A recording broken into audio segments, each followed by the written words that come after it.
So, ladies and gentlemen, today we have Rory Capel joining us, Pairs Bachelor Tournament champion with his pair, Ben Hopkins.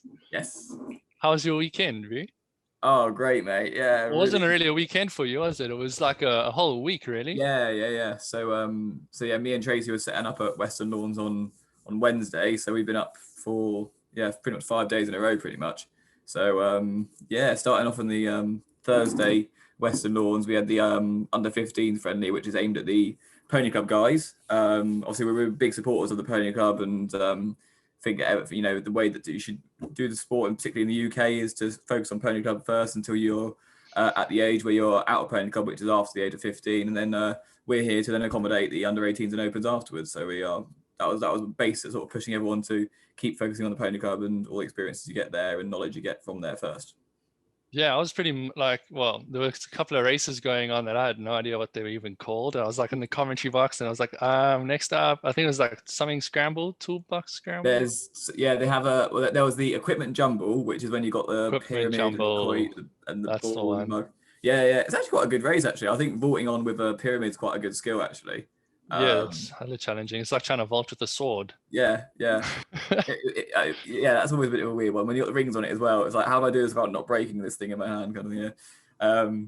But yeah, no, that was. I always looked at that and thought that could actually end up as a race for us in the future. Perhaps a bit like quoit, where you can pick it off the floor or get off, because that makes it a bit more challenging. Vaulting with a quoit's not too bad. No, exactly. Yeah. So we'll see. But that's one that's been in for a few years with Pony Club, I think. It's sponsored by PG Sports UK this year, obviously sponsoring us as well in the All Weather League. So they're heavily involved. Head over to their website if you need any pony games. They're one of our All Weather League sponsors, as well as sponsoring the Pony Club as well. So they're big supporters of anything mounted games, really.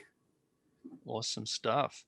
And then there was that other race that I wasn't aware of. It was like bottle collection. Yeah. That's pretty cool. Like that pickup looks hella challenging because you got to get your bottle in like this tiny little. Yeah. But they're pretty good at it. They're flying. That's it. Well, the thing is with the Pony Club kids, because they have area and zone races, which stay the same the whole year. And when you get to zones, which is what qualifies them to Horse of the Year show, which is our biggest show we have in the UK. It's one of the biggest there is in the world, I think. So we trained all those races last year, all the Pony Club kids. But then obviously everything got cancelled last year. So they're using the same races this year. So realistically, everyone's had like nearly 2 years now of training the same races. So that's probably why they're all so good at them now. I think if we tried to do that one in Struck, we'd all be terrible at it, wouldn't we? Yeah, especially that, what was it now? I've lost it already. Something jumble. Equipment jumble, yeah. Putting a ball in a cup. I saw some kids like galloping past. Beautiful. I know they really were, yeah. So but no, that's it. But they're really they're a really good bunch. I thought everyone in the under 15s. We were talking, chatting, watching, because the way the Pony Club works with zones is you have your areas of where you live is where you are. So for example, Scotland and the north of England and Northern Ireland are in one zone, and then you got like all the Midlands sort of London areas are the sort of the middle bit, and then you got the South zone, and which also counts as South Wales. And we were looking at the final we had. There was Monmouth in there, and Poole and Districts, who were like right up there fighting for it, and West Hants, who are the current holders of the Prince Philip Cup. And we were like, oh, that's going to be a really tough zone, because like they were all in the 8th, alone, fighting out in the friendly. Obviously, only first one of the year, but still, it's looking like that was going to be a really good zone to watch, I think. Yeah, and then what happened? That was Thursday. Friday, was that under Friday 17? Then was back to that was our first actual Struck one. So we were under the Pony Club rules Thursday, and then Struck rules Friday. So that was our first one with the under 15s. So that was good. And to everyone listening, this is the first competition of the season. So yes, I mean, it's quite a good start. 4 days of crazy competition. But I guess Nights was the first official non-Pony Club. That's it. So Friday was the first official Struck, running under Struck rules. If anyone not aware of the current UK situation, which is basically sports being allowed, but it is actually now we can actually stay overnight, and we are going to this weekend coming up for English Champs. But at that point, you weren't allowed to stay overnight. So the nights is usually a 2-day show, but because we couldn't do it, we made each day into a 1-day competition where you had 2 qualifying heats and your final on the same day. So it was pretty long day for everyone. The Opens, particularly on Sunday, everyone was having achy legs, and yeah, I was getting a few complaints in one of the finals. I was commentating from, I think it was Lauren Powell, saying, "I can't do another vaulting race. I've been here all day." So, I think you were pretty kind. It was only like 1 vaulting race per session.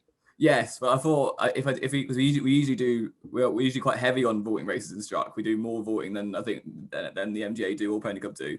But I thought for 1-day competition to do our usual sort of 2 or 3 vaulting races in a session like we normally do, that would be like 10 vaulting races in a day. And I don't think I'd have been the most popular person if that had been the case. I somehow managed to turn almost every race into a vaulting race.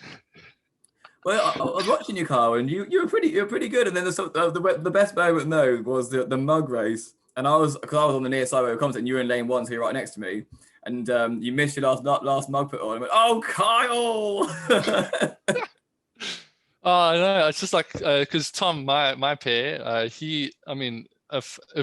Ian Hopkins came over to Tom and was like, "Sorry, mate, leave Kyle alone. You're riding with my son," I wouldn't blame him. But like, Tom made 1 mistake the whole competition, and he led pretty much every race that he went out in, and that's including Boy on the field as well. Like Whisper's starts were pretty incredible. And yeah.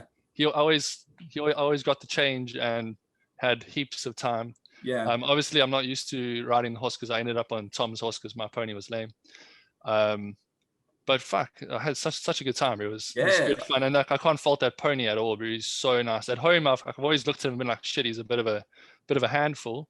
Yeah. But like it's just the way that I think it was John Evans used to ride. Like he doesn't check for anything, so you just got to sort of try and take up the way he does it. And then I think this podcast will be released the same time as Frodo's one.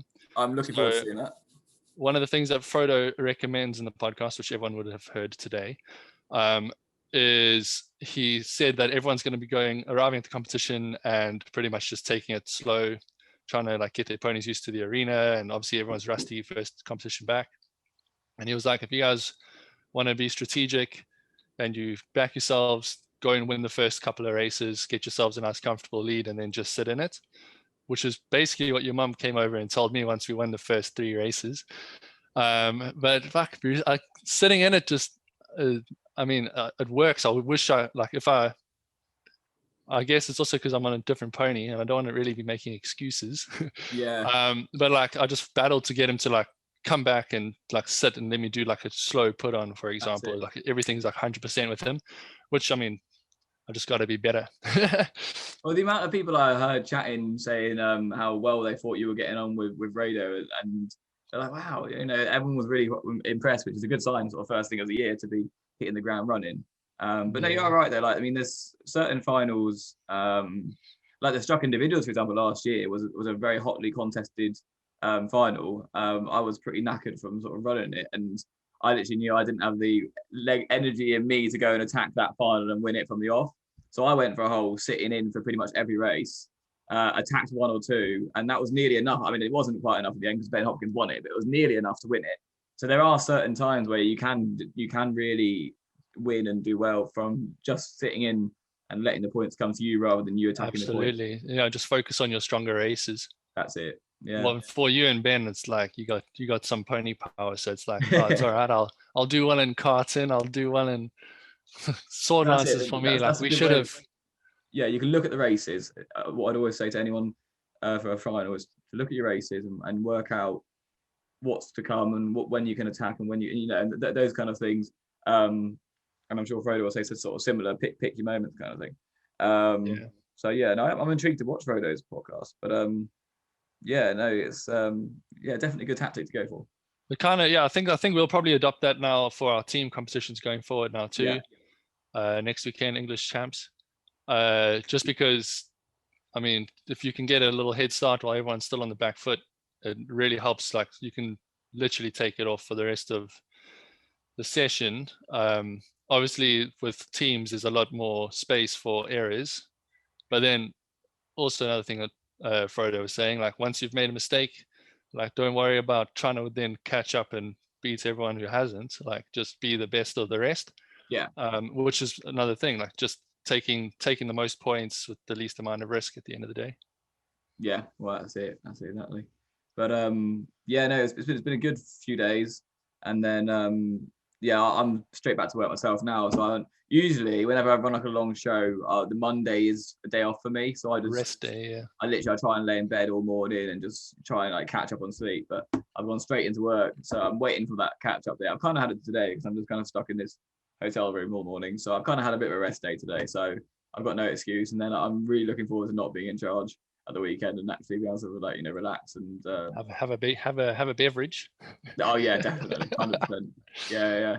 But no, I have to say huge shout out to particularly Tracy and Marcus and everyone that basically on the Sunday, because I on the Thursday, Friday, Saturday I was flat out getting knackered, and then on the Sunday I was marking the arena in the morning, and then pretty much from sort of like 9, half 9 onwards, I don't think I barely did anything until after I was finished Focused riding. on your racing, and it paid off. It really did. Yeah, no, and I owe that to everyone that volunteered and was part of the Struck team on a Sunday, because I mean, I used to stress like if I wasn't doing enough and I was leaving it to other people, but I know they're all so good now. Like they ran ahead of time. They ran it well, and it's just so nice. Like no, not as a stress about anything. I knew they had it covered, and they were all brilliant. So yeah, huge shout out to everyone that was in the box or helping around the arena on the Sunday, because I barely did anything on Sunday. So that was really great of everyone. Yeah, man. It was it all ran super smoothly. I mean, it was quite cool. We had like flipping. It was warm at one point in a t-shirt. Then it was snowing. Yeah, it was wild, bro. It was a great competition. It was nice seeing everyone out in a boot, as Lily Solomon would say. And then, I mean, I didn't get to watch very much of the competition because, I mean, obviously aren't allowed spectators. But then when I was doing equipment, from what I could see, I mean, there was some good quality riding. Obviously, could have been better being the first show back, but I reckon it's going to be it was a cracker start to the year. I was mind blown by, and I'm sorry if I pronounced the name wrong, but Elise or something. Elise Williams Ward riding with Katie Dawson Spencer. Yeah. Holy crap, bro! I've never seen a pony that fast. Like, and it's not a big pony. What is her pony's name? Absolute little rapid thing, isn't it? What is its name? Do you know? Izzy, I think it's called Izzy. I think I did see that on a number somewhere. Yeah. But I was mind blown. It was crazy fast. Have you seen that picture of we put it on Stock a few times of the little girl like holding onto the saddle, like flying off the saddle? Both their legs are like. That's Elise's little sister on that pony. Oh shit! I think it's actually on our Instagram page. Yeah. We're not an Instagram page to anyone listening to this. There you go. We're just a podcast. I mean, we happen to have an Instagram page. Yeah. What's the tag for the Instagram page for anyone that might not know it? It's just it's Pony Games Podcast. Everything's Pony Games Podcast. We didn't have much competition when it came to choosing a name. Yeah. There's not loads of Pony Games Podcasts. No, fortunately. But yeah. And then, I mean, as the winner of the competition, I might as well just ask you what strategy you guys used, or if there was one, or how you rode your sessions. I don't know. So I asked Ian to train us. It was funny when we first came in the first session, and Ben looked surprised with Ian coming in to train us, because Ben hadn't asked him, but I had. So Ben didn't actually know Ian was training us. So I asked him when he came in, and yeah, like I said, we sort of banked some points early on, and had a really good first. We knew we had a strong second session because we had you guys, Jack and Guy. So do you see us and you're like, oh, we have a strong session? Yeah, there you are. See, you've come a long way. Yeah, boy. But then even like Pete and Sadie, who are novices, like they're still going to take points in racing. Absolutely. Yeah. Had a couple of wins as well.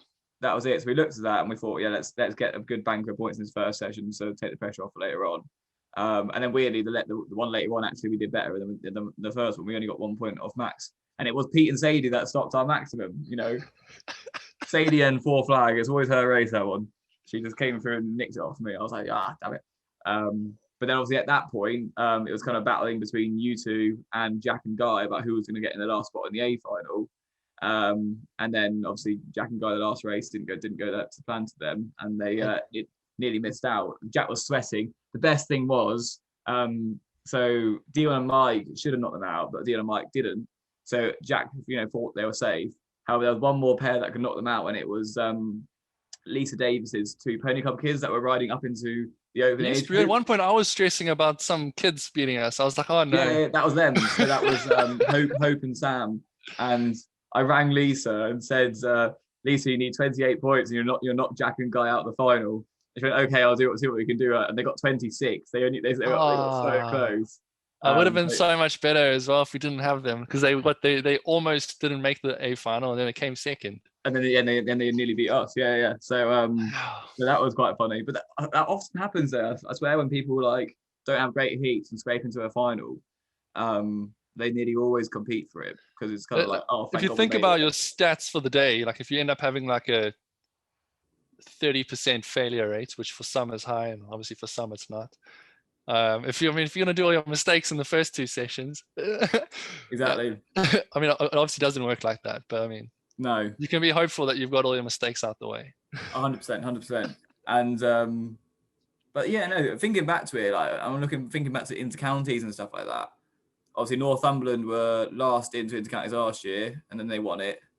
A few years before, it was the Leicester team, which was when Frodo rode over here for the year, with a lot of good, there's Craig O'Connor and a few good riders in that team. And they had a run-off to get into the A final of inter-counties, but then they won it. So yeah, there must be some good stats for position you qualify into, where you then finish. Yeah. We should start looking at that. That'd be quite a fun. It must have. I reckon it's got something to do with having nothing to lose. Because I mean, you go into that final, you weren't even sure if you were going to make it.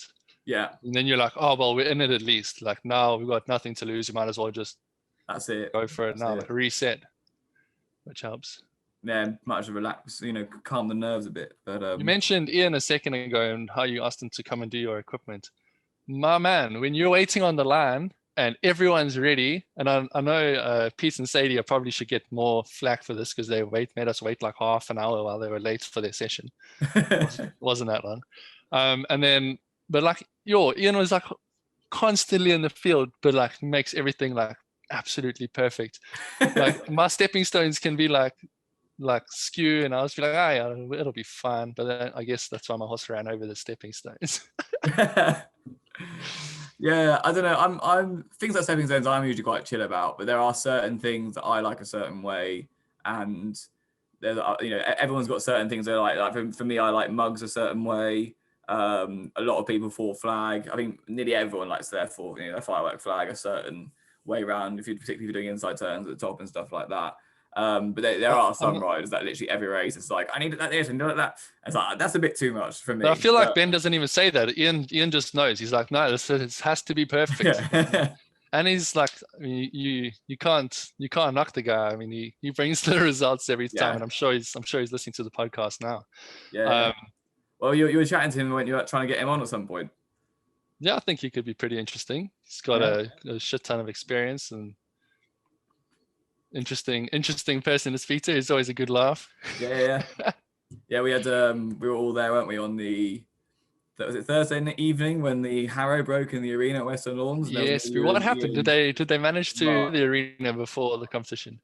They did, yeah. So I think what Mark Matthews told her was what she should have done, and she did it in the end. So yeah, it was all good. They fixed it, harrowed the arena, so it was all nice running on the Friday. He just big dicked us all. Yeah, literally. I mean, I had no idea. You were trying to do stuff. Mark was trying to do stuff. I was just stood there like, yeah, I don't know what to do. I don't know. We're just navigate our way around this massive harrow in the arena when we're trying to race tomorrow. Just put up some cones. It'll be fine. It'll be fine. Yeah, exactly. But no, been a good few days of competition. Sam and Bo smashed it in both the 15s and the 18s. I think in the 18s they actually got a better score than they did in the 15s. Oh wow! I think those two. I mean, they're still in the last year of under 15s, so they've got 3 more years of 18s, and they've already won it 2 years on the bounce or whatever. Oh no, they didn't win that one. They won the European pairs last year in under 18s, not the Knights, but yeah, still 2 massive pairs at 2 years in a row in the under 18s grade when they're still under 15s is pretty impressive. So yeah, it'll be interesting to see who's going to try and sort of challenge them this year in terms of when we get towards the world pairs and European pairs later on in the season, because they're looking pretty hard to beat. So it'll be interesting to see who kind of steps up to sort of challenge them. Yeah. And then I know we have like 5 minutes left before you got to shoot. Yeah, I've got to shoot on Friday. English champs next weekend. Yes.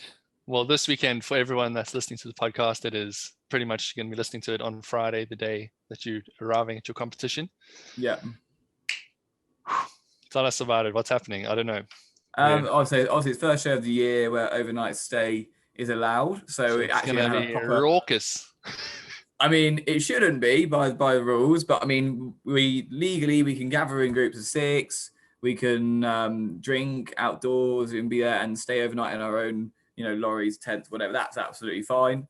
What I'll just say as a general point to everyone, I'll be having as much fun as everyone else at the weekend, and I'll be having a few drinks and we're gonna have a laugh. But just be sensible with what you're putting out on social media and stuff like that. I mean, we don't want the sport getting stops for breaking any rules. I know it's a bit of a weird point now because it came out the other day that 75% of the UK is now immune from COVID, which should give us herd immunity. So everyone's a bit like, come on then, let's just get back to normal kind of thing. But the rules are the rules, and if they're seen to be broken, then that is when the sport will get in trouble and we might have to sort of stop doing shows. So I'll just say to everyone is just be sensible with what you're, how obvious you're being and how many pictures are taken and put on social media and stuff like that. And that's the best bit of advice, really. I don't, no one will really stick to the rules all the time. No one will, but just be careful about how obvious you're being, and